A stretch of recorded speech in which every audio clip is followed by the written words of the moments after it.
So the culture of Blue Cross Blue Shield in Massachusetts is interesting.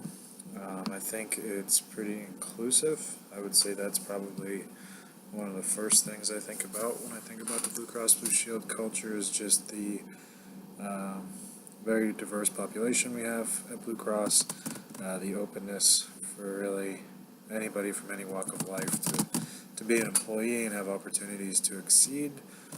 So from an employee standpoint, there is a lot of resources. There's employee resource groups, for example, our young adult program, our African American women's group, all sorts of different groups that let people come together with like-minded individuals or people from similar backgrounds and build a community within the Blue Cross organization itself, just because it's very big. There's 4,000 employees, so that can kind of make a divide a little bit between departments and teams and things like that, just because there are so many people.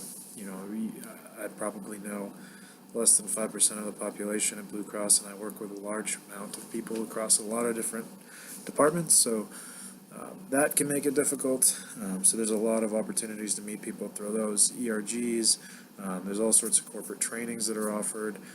Different types of leadership programs, development programs. So it's very employee-centric. There's a lot of opportunities for employees to succeed, but you do have to be self-motivated and, request those things or sign up for those things, and just sort of be aware. So they're not things that, are promoted too much.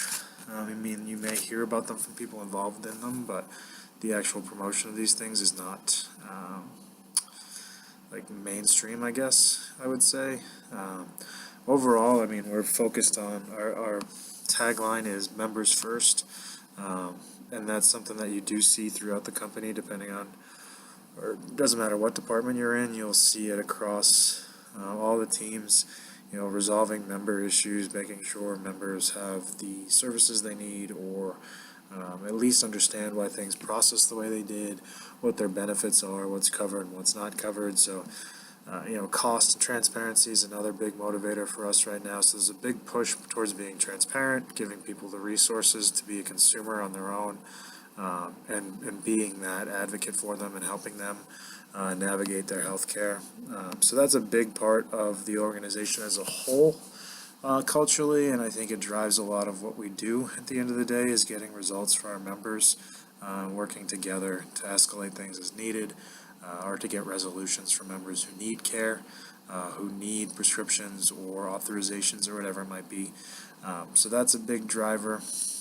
I think internally, it's more team-oriented and division-oriented or department-oriented than it would be throughout the whole organization. So teams will have specific goals that they strive against other teams within their department to do. So it's more siloed in that sense of Blue Cross. It's the culture is very friendly. It's easy to talk to people across any sort of department or team.